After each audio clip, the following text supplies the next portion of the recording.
The other thing that's going to be interesting is I saw that Tesla filed a patent for putting connectivity in every single car, or ostensibly every single car, which I predicted years ago. Hmm. Like if you have Starlink and you're also a car manufacturer, you could do what Sirius XM did. And I think Molly and I discussed it a couple of years ago, and we might have a clip of it We that we do. pulled up. So here's a clip of me 2 years ago during Christmas with January Molly. 3rd, Hey, Molly, Merry Christmas. 2023. Yeah, look at all the snow behind you in that one. Dang. That's a Yeah, that was a record year. it's a Record year. contrast. All right, here's Jason talking about that. Hmm. I predict that every Tesla produced will have a satellite dish on it. I don't have any inside information on this. It's just a prediction. But imagine if every Cybertruck eventually, or every one of the Tesla semi trucks Or every had other this car, built in, even. There's no reason they can't license it eventually or to, license it, just like satellite radio was in every yeah. car. What does that mean? I have Spectrum, I think, at home, and or one of these services, and then when I'm when I'm traveling, sometimes like, hey, you want to connect to this person's Wi-Fi, and you can make your Wi-Fi shared. Hmm. So, and like Boingo wireless guy did and created, I think this is going to be a Boingo kind of solution. Yeah. Where once you have an account, even if you don't have Starlink on your home, you might be able to buy a Starlink $25 a month subscription, which then lets you go on to at any time with your mobile phone. Yeah, that I think is the future. I think that the idea that we don't have internet connected cars all the time, it surprises me, given how far we've come in building out connectivity, 5G. It's the expense of it. I mean, most of the cars you buy today will annoy you till the cows come home to put on your 5G. I'm not sure when the last time you bought a car was, but like my Suburban is just constantly like, hey, Android and another 5G account. I'm like, I can't even handle it. Like the annoyance of it. Putting aside another $15 a month subscription in my life, the 287th.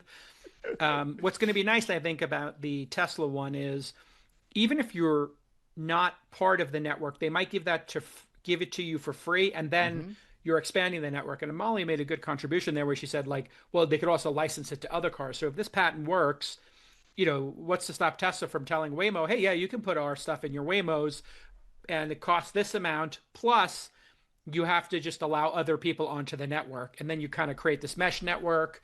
And then if you had an iPhone or a Tesla phone or a SpaceX phone eventually, you could be just connecting to cars everywhere in a giant mesh type network. It just expands everything and makes everything faster. Yeah. But I got to stop by Tesla on Sunday. Elon invited me to come by, and I got to see Optimus 3. Can't talk about that. But I was in the lab with the Optimus engineers looking at 2.5 and 2, and I saw the cyber cabs there. What they're planning is otherworldly. So the last the last Optimus that the public has seen, that was 2.5, right? yeah. Okay, so And I had 2.5 in my mind. Yeah. What can I ask you that you might be able to actually answer about 3?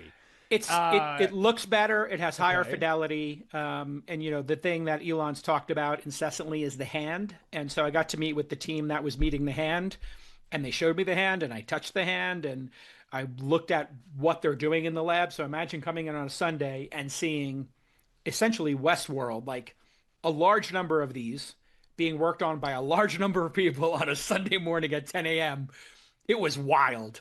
Launching a new company is all about finding your first customers and then just learning how to solve their problems. And that is going to put you on a relentless pace. And that means you're going to be releasing new products and features, hopefully at a brisk pace or better. But my lord, the complexities of working with AI, it's going to slow your developers down. They're going to have to install new GPU drivers. They're going to be provisioning clusters. All of this detail-oriented, labor-intensive work can distract you from working on the thing that you're building, your product. But now there's Crusoe. They are the AI factory that worries about your backend so you can focus on your code. And their hardware has been designed specifically for AI development, so they're going to make sure that your models run with unparalleled performance every time. Head to crusoe.ai/build to apply and receive $100,000 in credits for virtualized NVIDIA GB200 NVL72 on Crusoe Cloud. Pending availability, okay? That's crusoe.ai/build to apply and get those $100,000 in credits.